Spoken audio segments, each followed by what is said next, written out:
Berita ini bikin saya kaget, di mana Ibu Ganjar kelihatannya akan menekan jumlah TKI dari para ibu-ibu sehingga mereka bisa berdikari di Indonesia dan tidak lagi menjadi TKW. Akankah ini berdampak pada nanti jika beliau terpilih jadi presiden, proses jadi TKI akan semakin susah atau tidak? Simak berikut ini.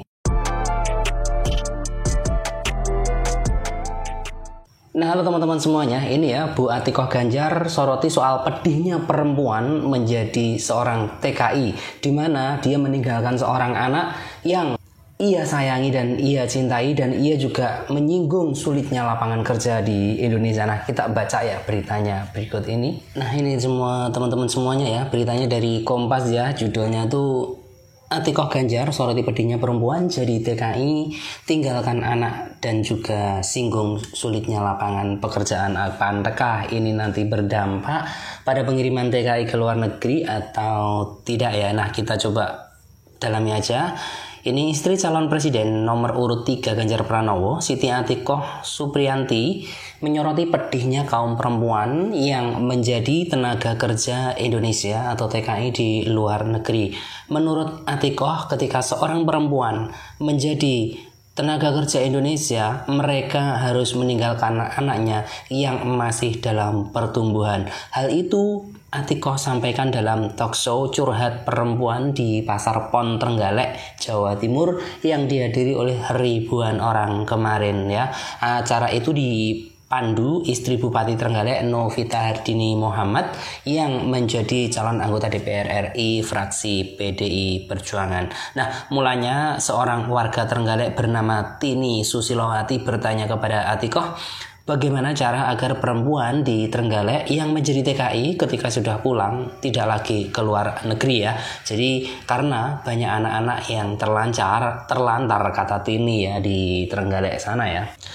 Nah, kemudian lantas Atikoh menjelaskan banyak orang memutuskan bekerja ke luar negeri sebagai TKI karena persoalan lowongan pekerjaan. Ia tak mempersoalkan jadi jika posisi TKI itu sebagai tenaga ahli di perusahaan asing. Tapi kalau dia sebagai pembantu rumah tangga itu alangkah eloknya tidak ya. Dan itu keputusan menjadi TKI itu biasanya berasal dari munculnya harapan memperbaiki nasib setelah mendengar tetangganya bisa membeli sawah setelah bekerja di luar negeri ya, tanpa mereka sadari ada yang dikorbankan dalam tanda kutip yang memang no pain no gain, dimana tidak ada sesuatu yang bisa dicapai dengan mudah. Nah, menurut Mbak Atikoh atau Ibu Atikoh ya, karena itu Atikoh memandang jumlah TKI perlu ditekan. Nah, di sini dia ingin jumlah TKI ke luar negeri itu tidak terlalu banyak juga ya, dan namun hal itu sulit dilakukan jika lapangan pekerjaan Indonesia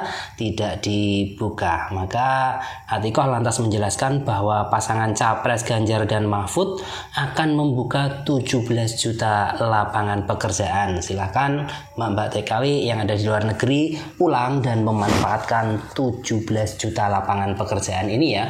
Tetapi SDM kita masih harus siap agar nanti bisa berkompetisi dan bisa produktif, kata Atikoh ya. Selain itu, Ibu Atikoh juga menyebut jumlah TKI bisa ditekan dengan pemberdayaan perempuan di bidang ekonomi. Ini programnya Bu Atikoh, yaitu menekan jumlah TKI biar tidak terlalu banyak yang menjadi TKI. Ia mencontohkan bagaimana ibu rumah tangga di Desa Winong, Kecamatan Tugu, Trenggalek membuat besek, di mana untuk kemasukan atau kemasukan keluarganya ya, untuk perekonomiannya lah. Dengan cara itu mereka dapat pemasukan tanpa menghilangkan tugas-tugas domestik. Dengan seperti itu maka potensi ibu-ibu menjadi TKI bisa diturunkan, kata Ibu Atikoh. Namun kedatangan Ibu Atikoh ke Trenggalek merupakan bagian dari rangkaian kegiatan safari politik di Jawa Timur dan Jawa Tengah. Nah, teman-teman semuanya, bagaimana? Kalian sudah siap memperebutkan 17 juta lapangan pekerjaan dan tidak memilih menjadi TKI di luar negeri? Apakah hasilnya itu lebih banyak daripada menjadi TKI? Dari gajinya itu ya teman-teman siapkan sendiri ya. Kalau memang ingin 17 juta ini, maka ikuti program Pak Ganjar Pranowo. Nah, di sini sendiri saya tidak promosi, saya tidak menganjurkan teman-teman pilih ABCD karena hingga saat ini saya masih netral, saya masih belum menemukan pilihan saya karena saya masih mau lihat debat-debat yang akan datang dan itu akan menentukan pilihan saya ya. Dan teman-teman juga harus lebih lagi melihat perkembangan ke depan seperti apa yang akan cocok untuk teman-teman semua yang ada di luar negeri.